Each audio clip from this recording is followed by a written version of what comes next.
अब परमात्मा ने कहा था कि जैसे अपना ज्ञान दे करके आप यहाँ से ले जाना, जैसे वेदों में प्रमाण है, आपको बहुत बार दिखाया है, समय आने पर दिखाएंगे आज भी, कि वो परमात्मा सतलोक से गति करके आता है। वो 3 प्रकार के शरीर में सभी अपने प्राणियों के सभी ब्रह्मांडों का वो देखभाल करता है, पालन पोषण धारण पोषण करता है। एक शरीर है मनुष्य सदृश है परमात्मा, नर नारायण देह है। ये शरीर मनुष्य को भी परमात्मा जैसा ही मिला है, लेकिन उसकी सामर्थ्य, परमात्मा की शक्ति, उसका नूर वहाँ पर विशेष है, अलग है, हमसे ज़्यादा, इसलिए तो परमात्मा है। एक आत्मा एक परमात्मा, तो अपने आप 2 हो गए, एक श्रेष्ठ आत्मा, एक आत्मा सिंपल। तो ऐसे एक राजा, एक मनुष्य, एक नागरिक है, एक राजा है, शकल दोनों की एक जैसी है, मनुष्य ये दोनों हैं, लेकिन उसके सामर्थ्य में दिन और रात का अंतर है। ऐसे ही परमात्मा और जीव में समझो, जीव जीव है, एक नागरिक है, परमात्मा हमारा राजा है, वो मालिक है, वो जनक है, हमारा पिता भी है, उसमें सर्व गुण है। तुमेव माता च पिता तुमेव बंधु च सखा तुमेव, तो उसके अंदर सभी गुण है परमात्मा के अंदर, वो सबका भ्रातर भी वही है, माता यानी जनक भी वही है, पालक पिता भी वही है, बंधु असली साथी भी वही है, और मित्र भी वही है, बंधु यानी भाईचारा वही है। तो उन्होंने, उस परमात्मा ने हमें ये ज्ञान दिया कि तुम सतलोक के रहने वाले हो, फिर तुम वहाँ चलो। तो काल ने कहा था कि आप अपना ज्ञान देकर ले जाना, परमात्मा जोर जबरदस्ती ना करना। अब जैसे ये परमात्मा सचखंड से चलकर आता है, वो 3 प्रकार से अपने जीव शरीर की स्थिति में 3 प्रकार के शरीरों में काम करता है, मनुष्य सदृश ही है वह।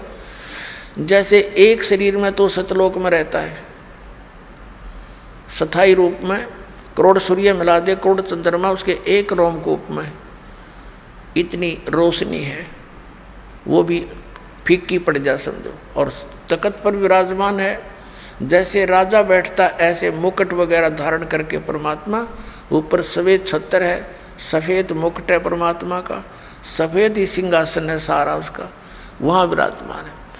और दूसरे रूप में वो क्या करता है, एक तो शिशु रूप धारण करके प्रत्येक युग में आता है, और एक सरोवर के ऊपर कमल के फूल पर विराजमान होता है, वहाँ से कोई निसंतान दंपति उनको ले जाते, प्रत्येक युग में ऐसी लीला है।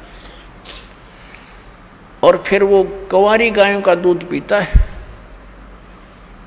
कंवारी गायें दूध देती है, परमात्मा पीते हैं, उनकी परवरिश की लीला ऐसे पूरी होती है। उन कंवारी गायों में दूध कहाँ से आता है, सतलोक से आता है। और फिर ये तो मालिक की दूसरी स्थिति हुई शरीर की, फिर धीरे धीरे बड़े होते हैं, छोटी आयु में ही प्रचार शुरू कर देते हैं, परमात्मा अपने जो उद्देश्य से लेकर आते हैं। वेदों में लिखा है कि परमात्मा सतलोक से चलकर आता है, ऊपर तीसरे मुक्ति धाम में रहता है सतलोक में, वहाँ से गति करके आता है और यहाँ अच्छी आत्माओं को मिलता है। किस उद्देश्य से आता है, उपदेश करने के लिए, तत्व ज्ञान समझाने के लिए आता है। तो शिशु रूप धारण करके परमात्मा आते हैं प्रत्येक युग में, तो धीरे धीरे बड़े होते हैं, अपना ज्ञान का प्रचार करते हैं। ये दूसरी स्थिति। और तीसरी स्थिति में वो कैसे आते हैं शरीर में, जैसे कहीं भी महात्मा के रूप में प्रकट हो गए, जैसे जिंदा महात्मा के रूप में कलयुग में वो अधिक आए हैं। और उस जिंदा महात्मा के रूप में वो कभी भी आकर किसी भी भक्त को, अच्छी आत्मा को मिलते हैं। किन किन अच्छी आत्माओं को मिले, आदरणीय धर्मदास साहिब जी, आदरणीय मलुकदास साहिब जी, आदरणीय नानक साहिब जी, आदरणीय दादू साहिब जी, आदरणीय गरीबदास साहिब जी, गांव छुड़ानी जिला दद्दर हरियाणा वाले, आदरणीय गीसा दास साहिब जी, गांव खेखड़ा, और जिला मेरठ उत्तर प्रदेश वाले, इनको मिले जिंदा महात्मा के रूप में आकर के, और उनको सतलोक लेकर गए सचखंड, और वहाँ जाकर के उनको फिर वापस छोड़ा, क्योंकि वो दृढ़ भक्त थे। वो दृढ़ भक्तों को मिलते हैं अच्छी आत्माओं को मिलते हैं ताकि उसके मिशन में सहयोग दे सके। तो वो स्टेनलेस स्टील थे, जो उनको कह दिया दाता ने वो फाइनल उनके लिए सारा संसार एक तरफ, वो महापुरुष एक तरफ थे। जैसे आपने जन्म साखी भाई बालावाड़ी में देखा, परमात्मा के उस यथार्थ मंत्र का स्वयं जाप कर रहे थे नानक साहिब जी, और जब उनकी देखा देखी उनके शिष्य मर्दाना ने भी वो जाप शुरू किया तो उसको ऐसा झटका दिया कि वो मर गया होता, डूब गया होता समुद्र में। एक बस ऐसी घबरा गया मर्दाना। तब उसको कहा कि तू नकल ना कर, मेरी करनी ना देख, मैं जो बोलता हूँ गुरु की आज्ञा का पालन कर। तो वो दृढ़ भगत थे, किसी भी सिख समाज को सतनाम नहीं बताया उन्होंने। समाज अपने स्थान पर, भगवान अपने स्थान पर। तो वो भगवान के बच्चे थे, वो दृढ़ व्यक्ति थे, दृढ़ भगत थे, श्रेष्ठ आत्माएं थी। उनका उद्देश्य ये नहीं था कि भी मैं इसके ना बताने से कोई हानि समाज को होगी, नहीं, वो तो जैसी थी उसी चल ही रही थी। अब उससे घनी हानि हो जाती चाहे वो डिक्लेयर कर जाते। आज ये सारे नकली पंथ, ये सतलोक की महिमा गाने वाले काल के द्वारा चलाए गए सारे नकली पंथ अब गुरु ग्रंथ साहिब से पढ़कर यही नाम देते रहते। ऐसा झटका दे दिया कि डर गए सारे, पूरा सिख समाज के खबरदार दे इस नाम का जाप किया। मर्दाना ने किया था, मर गया होता, और गुरु जी का आदेश है उसकी आज्ञा की अवहेलना हो जाएगी। ऐसा भय पैदा कर गए। क्या वो हमारे हितैषी नहीं थे? वो परम हितैषी थे, वो जानी जान थे कि आग लग जाएगी, जाइए मंत्र दे दिया तो नाश हो जाएगा बात का। तो ऐसे उन दृढ़ भक्तों को परमात्मा आकर मिलते हैं। तो ये तीसरी सतिथि थी उनकी। अब उनको हिदायत दे दी थी कि समय आने पर इसको फिर देंगे अपने बच्चों को। अब जैसे कोई भी हिंदू धर्म में देख लो, सिख धर्म में देखो, विशेषकर इन दोनों धर्मों में दास देख रहा है। बाकी मुसलमान धर्म से और ईसाई धर्म के क्या क्रिया है इतना विशेष दास परिचित नहीं है। इतना अवश्य है कि वो मुसलमान धर्म के लोग भी बलि चढ़ाते हैं, कुछ हिंदू समाज के भी चढ़ाते हैं। ये गलतियां हैं दोनों की।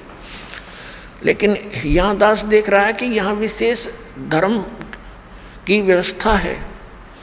जैसे सिख समाज के अंदर वाणी का पाठ और वहाँ उनका लंगर चलता है।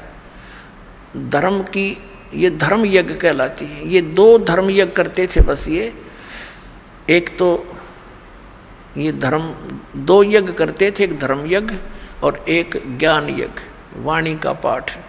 तो इनसे क्या होता है, मोक्ष नहीं हो सकता संग जन्म भी इन क्रियाओं से, लेकिन मनुष्य के शरीर की संख्या बढ़ जाती है। अब वो ऐसे ही हिंदू धर्म के अंदर जैसे गीता जी का पाठ करो, डेली एक अध्याय का पाठ करो, या वैसे कोई अपना धर्म पुण्य करते रहते हैं, कोई भंडारा कर दिया कितना गांव गोम नगर में, ये ऐसे चलते रहते थे। तो इन क्रियाओं से क्या होता है कि मनुष्य जीवन मिल जाता है। परमात्मा की वाणी है सूक्ष्म वेद में कि धर्म तो 10 के नहीं और 10 के तीनों लोक, खैरायत में खैर है कीजिए आत्म भोग। और दूसरा ये था, तो उससे क्या होता है, जैसे यज्ञ है ये ग्लूकोज है। एक रोगी है, जैसे दास ने बताया कि हमारे जन्म और मृत्यु का दीर्घ रोग लगा हुआ है। ये दीर्घ रोग उसी ट्रीटमेंट से कटेगा जो महापुरुषों ने खुद प्रयोग किया और परमात्मा ने आकर बताया। और अब इस दास को इस मार्ग का मास्टर बना दिया, डॉक्टर बना दिया, सर्जन बना दिया। अब दास के पास वो मार्ग है, वो सारी व्यवस्था है।